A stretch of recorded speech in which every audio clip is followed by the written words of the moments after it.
Ay, yung ganun-ganun, no? Nye. Hanap ka kausap mo. Hindi kita kabati. Je, patamikin mo yung manok nyo. Huwag nyo kasi kausapin, nire-reab ko eh. Ang iba, ramdam na rin ng pagod at ngalay. Para hindi mag-mix-mix. Random lang. Diyan! Ginakapoy na ko, kuya, pailis na ko, kuan ugma. Ibong siguro, ibog. Gwapo kayo. Pero ibog mo siya na unsa din na ko. At nakauyab niya, pero kadyo try nagbuwag rami kay di man siya ganahan ako. Sipat man kay ko. Kaya sipat kay ko, di ko mo kuan pero may ko tawag sa maestro.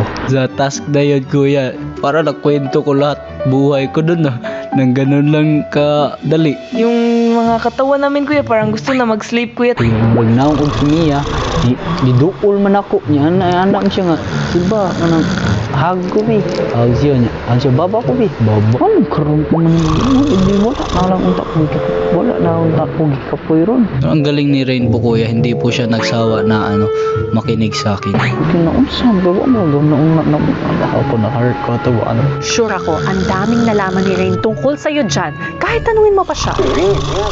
Samantala, sina Jem at Fiang, piniling tumitig sa buwan sa may pool area. Diba?